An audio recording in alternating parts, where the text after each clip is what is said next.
So hello everyone, welcome back to my channel BSc rock paper.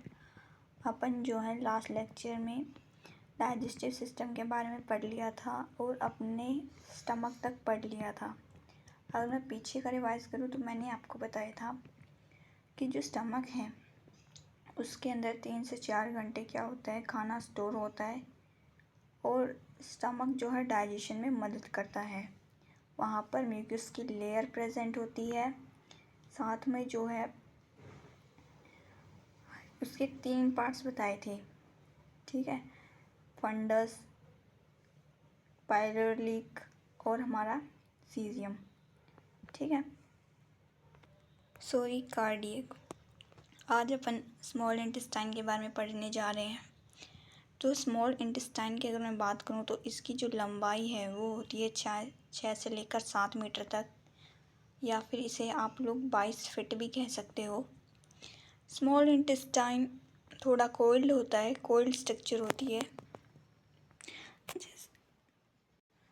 साथ में जो है स्मॉल इंटेस्टाइन की बात करूँ तो सबसे ज़्यादा जो डाइजेशन का काम है वो स्मॉल इंटेस्टाइन के अंदर ही होता है। इसको छोटी आंत भी बोलते हैं। इसके 3 पार्ट्स होते हैं मेनली, ड्यूडेनम, जेजुनम और इलियम। आपको इसी सीक्वेंस में याद करने हैं। ठीक है, ड्यूडेनम, जेजुनम और इलियम। अब बात आती है कि जो काइम की फॉर्म में खाना आता है हमारे स्टमक के अंदर, ठीक है, उस स्टमक से वो फिर आगे किस में अंदर जाता है, स्मॉल इंटेस्टाइन के अंदर ट्रांसफ़र होता है। ठीक है, तो याद रख लीजिएगा कि जो हमारा फूड है स्टमक के अंदर था, उसको हमने कहा था कि जो फूड डाइजेस्ट होता है स्टमक के अंदर उसको अपन बोलेंगे काइम। ठीक है, अब वो काइम किसके अंदर आएगा, स्मॉल इंटेस्टाइन के अंदर। फिर है 2 टाइप होते हैं हॉर्मोन्स के जो कि ड्यूडेनम के अंदर पाए जाएंगे। ठीक है, मीन्स सिंपली आप कह सकते हो कि ड्यूडेनम के अंदर 2 हॉर्मोन्स पाए जाते हैं।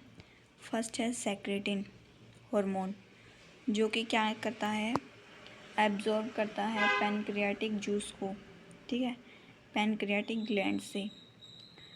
सिंपल भाषा में कहूँ तो जो पैनक्रियाटिक जूस है वो पैनक्रियाज के अंदर बनता है या फिर पैनक्रियाटिक ग्लैंड के अंदर बनता है, लेकिन बाद में उसको एब्जॉर्ब कौन करता है, सेक्रेटिन हार्मोन।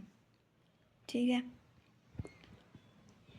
फिर है कोलेस्ट्रॉल हार्मोन, जो कि बाइल जूस को क्या करता है, एब्जॉर्ब करने का काम करता है।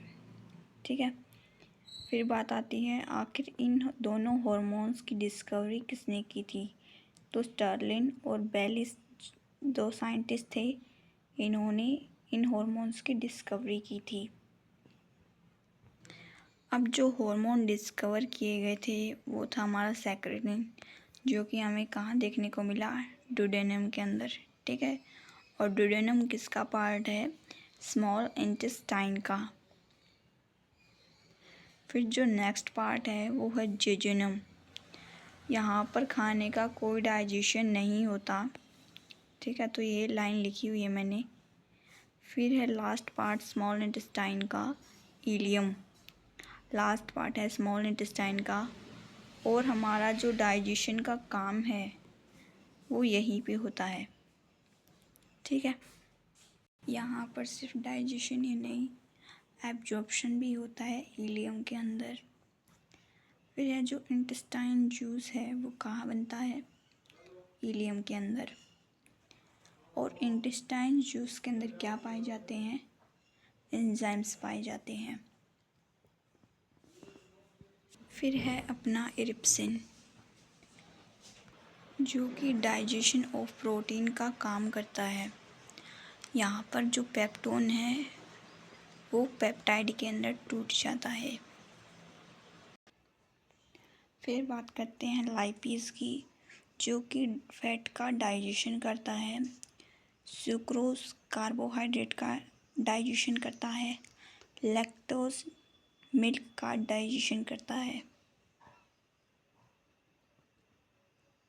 फिर है कुछ बातें जो आपको पता होनी चाहिए। फर्स्ट की स्मॉल इंटेस्टाइन के अंदर कुछ अंगुलियों जैसी क्या होती है, ऐसी स्ट्रक्चर होती है। ठीक है, जैसे मैंने आपको अभी अंगुलियों जैसी स्ट्रक्चर है, तो ऐसी स्ट्रक्चर होती है जिसे अपन क्या बोलते हैं, विलई। ठीक है, अब ये विलई कहाँ प्रेजेंट होती हैं, इलियम जो पार्ट है स्मॉल इंटेस्टाइन का, वहाँ पर देखने को मिलती है। अब बात आती है आखिर इन फिंगर लाइक स्ट्रक्चर का काम क्या है। ठीक है, तो ये एब्जॉर्प्शन का काम करती हैं, साथ में ये इंक्रीज करती हैं किसको, सरफेस एरिया को।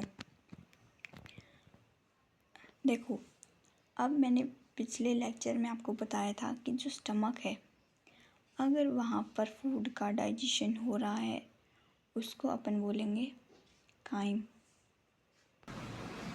अब बात करते हैं कि आखिर जो फूड डाइजेस्ट होता है स्मॉल इंटेस्टाइन के अंदर, उसको क्या बोलते हैं, तो उसको काइल बोलते हैं। ठीक है, ये जो काइल है यहाँ पे लिखा हुआ है।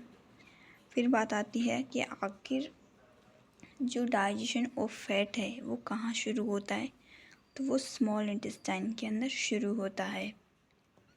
मैंने आपको पिछले लेक्चर में बताया था कि डाइजेशन ऑफ कार्बोहाइड्रेट कहाँ से शुरू होता है, तो वो माउथ से शुरू होता है। फिर है लार्ज इंटेस्टाइन, जिसकी लेंथ है 5 से 6 फीट या फिर 15 मीटर। इसको बड़ी आंत भी बोलते हैं, जहाँ पर सिर्फ एब्जॉर्प्शन का काम होता है। मीन्स कि जितना भी डाइजेशन का काम था वो स्मॉल इंटेस्टाइन के अंदर पूरा हो चुका होता है। ठीक है, स्टमक के अंदर भी। फिर है कि जो लार्ज इंटेस्टाइन है वहाँ पर डाइजेशन का काम नहीं होता, वहाँ पर रीएब्जॉर्प्शन का काम होता है। ठीक है, तो लार्ज इंटेस्टाइन 3 पार्ट्स में होता है, सीजियम, कोलोन और रेक्टम। रेक्टम सबसे आखिरी पार्ट है लार्ज इंटेस्टाइन का, और लिखा हुआ है कि यहाँ पर कोई डाइजेशन ऑफ फूड नहीं होता। मीन्स फूड का कोई भी डाइजेशन नहीं होता यहाँ पे, वाटर और मिनरल्स को एब्जॉर्व किया जाता है। फिर बात आती है कि जो लार्ज इंटेस्टाइन का सेकंड वाला पार्ट है, कोलोन, वहाँ पर ई कोलाई बैक्टीरिया भी देखने को मिलता है, और वही ई कोलाई बैक्टीरिया क्या करता है, वाटर और मिनरल्स को रीएब्जॉर्व करने का काम करता है, और लार्ज इंटेस्टाइन से जितनी भी चीज़ें एब्जॉर्व कर ली गई हैं उनको वापस बॉडी के अंदर भेज दिया जाएगा। लेकिन कुछ चीज़ें ऐसी होती हैं जो अपने किसी काम के नहीं हैं, तो वो एनएस से होते हुए क्या है, अपनी बॉडी से बाहर चली जाएंगी। ठीक है, तो ये हमारा चैप्टर डाइजेशन का, आई होप आप सभी को समझ में आया होगा। समरी के तौर पे अगर मैं बताऊं तो मैंने आपको क्या क्या बताया था कि डाइजेशन माउथ से शुरू होता है। ठीक है, फिर है डाइजेशन ऑफ कार्बोहाइड्रेट माउथ में ही होगा। हमारे दांत कितने प्रकार के थे, वैसे 4 थे, premolar, canine, incisor, canine, premolar और मोलर। अडल्ट के अंदर कितने दांत होते हैं, 32। फिर है कि जो फूड है वो माउथ से होता हुआ किसके पास जाता है, फेर्निक्स के पास।